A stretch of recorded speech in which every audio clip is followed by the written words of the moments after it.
नमस्कार, मी गीता फॅशन या चॅनल मध्ये मनपूर्वक तुमचं स्वागत आहे। तर आजचा टॉपिक आपला असणार आहे शोल्डर पडते। तर बऱ्याच कमेंट्स येतात आपल्या YouTube चॅनलवर व्हिडिओ खाली की ताई आमची कसाही ब्लाउज शिवला तरी शोल्डर थोडी तरी पडतेच। तर ते का होतं, कशामुळे होतं किंवा ते होऊ नये म्हणून काय उपाय आहेत कटिंग मध्ये, ते सगळे मी तुम्हाला व्हिडिओ मध्ये आता शेअर करणार आहे। पुढे व्हिडिओ अजिबात स्किप करू नका। जर तुम्ही पुढे ढकलत जर व्हिडिओ बघितला तर काहीच तुम्हाला समजणार नाही। तर त्यासाठी व्हिडिओ अगदी मनापासून पहिल्यापासून शेवटपर्यंत बघितला तर ही चुकी तुमच्या आयुष्यात परत कधी होणार नाही। आणि ही कटिंग बघितल्यानंतर तुम्ही जर ब्लाउज कटिंग करून शिवून बघितलात तर तुमचा अजिबात शोल्डर पडणार नाही, ब्लाउज अगदी परफेक्टच होणार। तर आजच्या टॉपिक मध्ये फक्त आणि फक्त आपण शोल्डरवर लक्ष ठेवणार आहोत आणि शोल्डर कशी ऍडजस्ट करायची हे मी तुम्हाला दाखवणार आहे। तर बघा, इथून गळा लूज होतो, शोल्डर खाली पडते, इथं चुन्या असतात, ह्या बरेच कारण असतात। पण आपण स्टेप बाय स्टेप आपण व्हिडिओ काढणार आहोत आणि आता रोजचे जे व्हिडिओ आपले असतात ते याच सगळ्या क्वेरीजवर असतात व्हिडिओ। आणि अजून काही वेगळी तुमची शंका असेल किंवा काय तक्रार असेल ब्लाउज बद्दल तर तुम्ही मला नक्की कमेंट मध्ये विचारा, त्याच्यावर आपण व्हिडिओ। तर स्टेप बाय स्टेप आपण एक एक क्वेरीज घेणार आहोत। शोल्डर उतरणे, मुंड्याला इथे घोळ येणे, मुंड्याला पुढच्या भागात चुन्या पडतात, बाहीला चुन्या पडतात, कटोरी चपटी होते, कटोरीचा आकार व्यवस्थित बसत नाही, राऊंड व्यवस्थित नसतो, पॉइंट व्यवस्थित नसतो। कित्येक मैत्रिणींना माझ्या तर पॉइंट आणि राऊंड हे माहितीच नाही। आपल्या या सर्व मैत्रिणींसाठी माझा हा चॅनल खूप आणि खूप महत्त्वाचा आणि फायदेशीर ठरणार आहे। तर आता जर तुमच्या समोर माझा व्हिडिओ आलाय तर चॅनलला धरून ठेवा, म्हणजेच की चॅनलला सबस्क्राइब करा, म्हणजे तुमचे अगदी कुठेही क्लास न लावता घरी बसून तुम्ही ब्लाउज शिवू शकणार आहे, अगदी परफेक्ट आणि फिनिशिंग मध्ये। फिटिंग सुद्धा एक नंबर येणार आहे ब्लाउजची। तर यासाठी तुम्हाला स्टेप बाय स्टेप सगळं फॉलो करायला पाहिजे, तरच तुमची फिटिंग चांगली येणार आहे। चला तर मग वेळ न लावता व्हिडिओला सुरुवात करूयात। आणि हो, परत एकदा आठवण करून देते, चॅनलला सबस्क्राइब करा आणि व्हिडिओ आवडला तर लाईक करा। लाईक करण्याची माझी काही हे नाही, पण तुमच्या एका लाईकनी व्हिडिओ हा गरजूपर्यंत पोहोचणार आहे, त्यामुळे लाईक करायला विसरू नका आणि तुमची शंका कमेंट मध्ये सांगायला अजिबात विसरू नका। चला तर मग व्हिडिओला सुरुवात करूया। तर मगाशी बोलल्याप्रमाणे आपण या बोर्डवर बघणार आहोत शोल्डर कमी जास्त कशी करायची। तर तुमचा प्रश्न असतो किती साईजला किती शोल्डर घ्यायची, तर तसं न करता किती गळ्याला किती शोल्डर घेतली पाहिजे। गळा तुमचा डीप होत गेला की शोल्डर उतरणार आहे, त्यासाठी तुम्हाला शोल्डर कशी ऍडजस्ट करायची हे आपण व्हिडिओ मध्ये बघणार आहोत। तर मी तुम्हाला आकृतीद्वारे दाखवणार आहे काय काय होणार आहे, कसं करायचंय। चला तर मग व्हिडिओला सुरुवात करूया।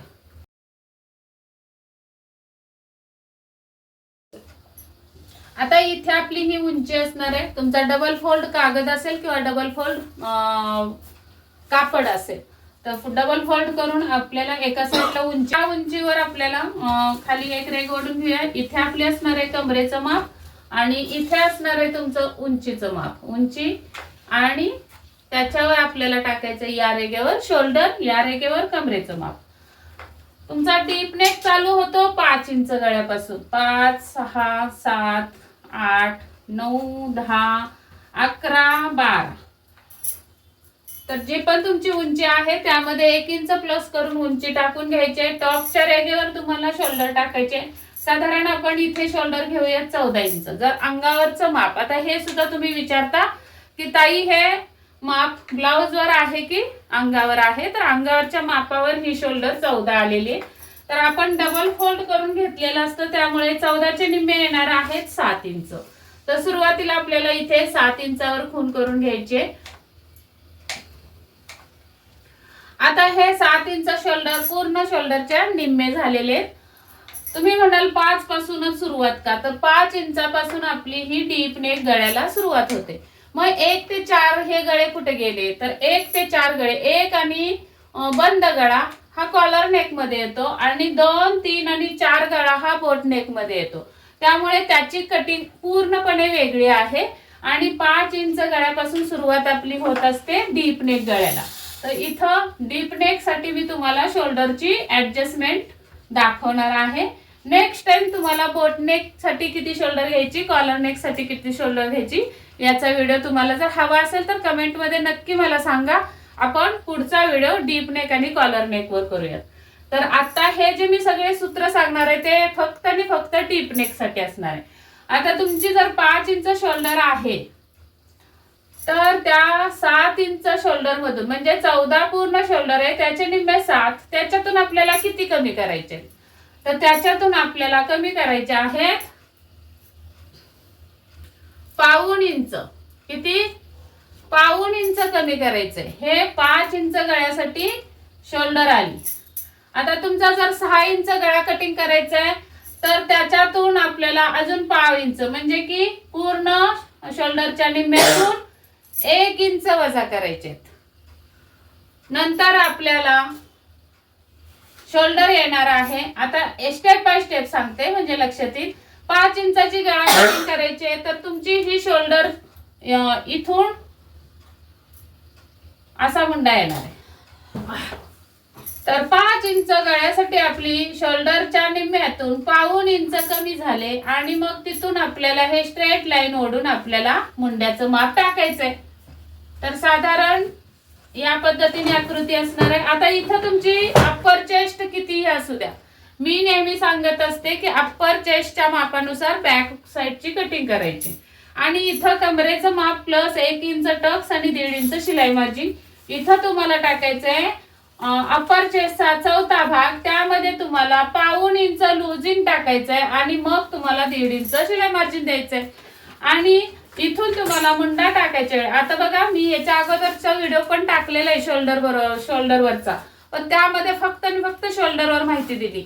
पण आजचा हा व्हिडिओ मी तुम्हाला सगळंच सांगते म्हणजे अप्पर चेस्ट मध्ये लूजिंग किती द्यायचं, नंतर मुंडा किती वर येणार आहे आणि मुंड्याला इथून आकार किती वर द्यायचा हे सुद्धा सांगणार आहे.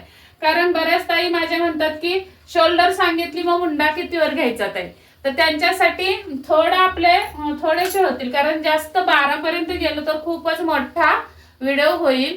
म्हणून आपण शक्य झाल्यास 12 पर्यंत घेऊयात, पण जर जास्त लॉंग होत असेल व्हिडिओ तर तुम्ही 8-9 गळ्यापर्यंत सांगणार आहे. त्याच्या पुढचं आपण नेक्स्ट टाइम बघू.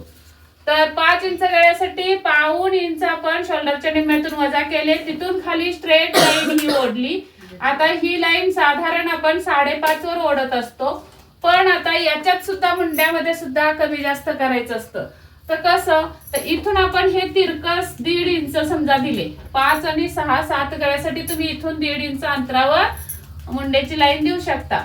आता या उंचीच्या मध्य काढायचा आहे आणि इथून हा मुंडा असा टाकायचा आहे.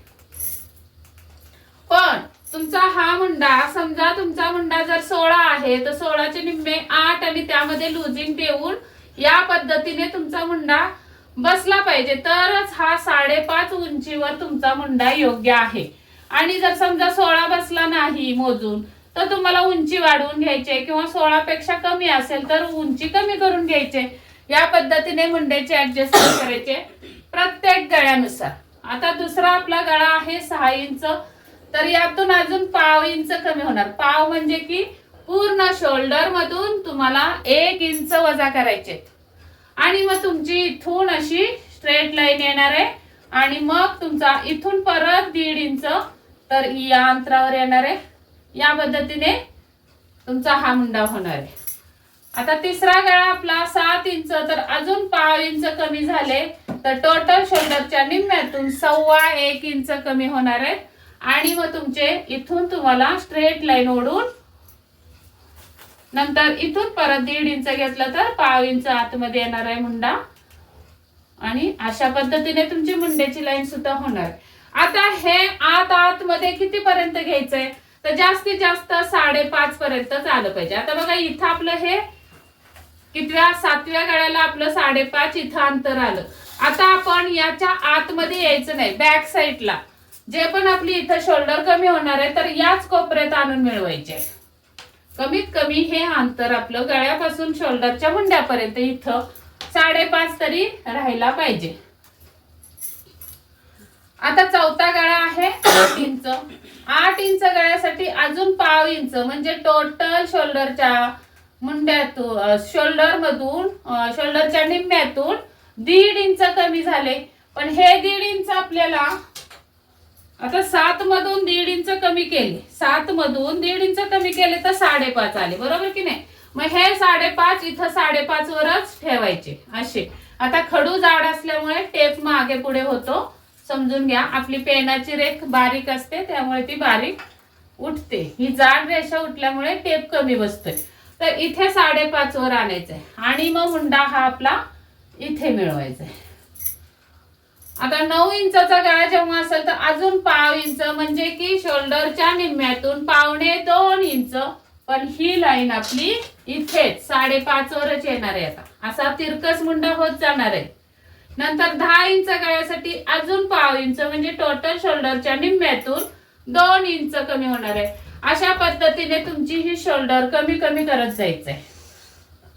आता इथे बघा 5 इंच शोल्डरची गळ्याची शोल्डर इथं आले, इथून पाठीमागे तुम्हाला 3 इंचची शोल्डर पट्टी टाकायची. जर तुम्हाला 2.25 टाकायचे, 2.25 टाकायचे असेल तर 2.25 टाका. ही गळा रुंदी आली 5 इंच गळ्यासाठी. नंतर तुमची 6 इंच गळ्यासाठी 1/2 इंच मागे येणार आहे, म्हणजे इथून मागे 3 वर खूण केली तर 1/2 इंच मागे. ही शोल्डर गळा रुंदी तुमची 6 इंच गळ्यासाठी. 7 इंच गळ्यासाठी अजून 1/2 इंच कमी होणार आहे, तर ही शोल्डर गळा रुंदी तुमची 7 इंच गळ्यासाठी. अशी तुमची 8 इंचासाठी 1/2 इंच आत, 9 इंचासाठी 1/2 इंच आत, 10 इंचासाठी 1/2 इंच आत. इथं मात्र आता 10 इंचापर्यंत मी तुम्हाला मुंडा पण सांगितला, शोल्डर पण सांगितली. आता इथे 10 इंचाचा गळा लावून घेऊयात. इथे मात्र तुम्हाला कमीत कमी 3 इंच, 3 इंचापेक्षा रुंदी कमी करायची नाही. इथे तुम्ही 3.5 4 सुद्धा ठेवू शकता. पण बघा आता इथे 5 इंच गळा, इथे 6 7 8 9, ह्या रेगा ओढून घेते 3-3 इंचावर. 3 इंच प्रत्येकावर 3-3 इंच टाकून घ्यायचे.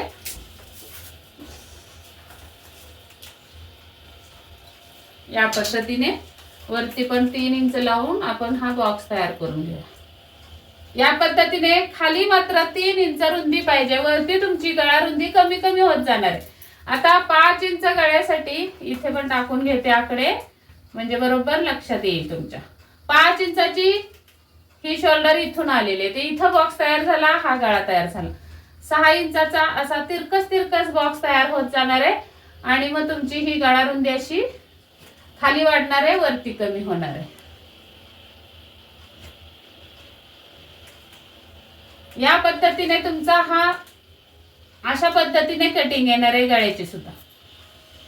आणि मग ऑटोमॅटिकली आपला इथे टक्स 1 इंचाचा बसला, हे मिटवलं की आपला हा जो राऊंड आहे गळ्याचा, म्हणजे इथं जी रुंदी कमी झाली ती बरोबर इकडे पसरून स्ट्रेट लाईन मध्ये हा गळ्याचा आकार जो माझ्या पाठीवर दिसतोय तुम्हाला स्ट्रेट लाईन मध्ये येणार आहे खांद्यापासून. तुम्ही म्हणाल की गळ्याजवळ छोटीशी रुंदी दिल्यावर इथं छोटासा जुळका होईल गळा आणि खाली पसरत, तर तसं नाही. इथे हा टक्स बंद केला, ऑटोमॅटिकली गळ्याची रुंदी शोल्डर वरची आपली इथली ऑटोमॅटिकली वाढते, त्यामुळे वरती पण शोल्डर रुंद होते आणि खाली सुद्धा शोल्डर रुंद होते. आता या उलट 11 12 13 इंच गळ्यासाठी अजून काय महत्वाचं असतं ते आपण नेक्स्ट व्हिडिओ मध्ये बघूयात. पण ही तुर्तास 5 ते 10 इंच गळ्यासाठी डीप नेक साठी तुम्हाला खूप महत्वाची माहिती मी तुम्हाला दिलेली आहे.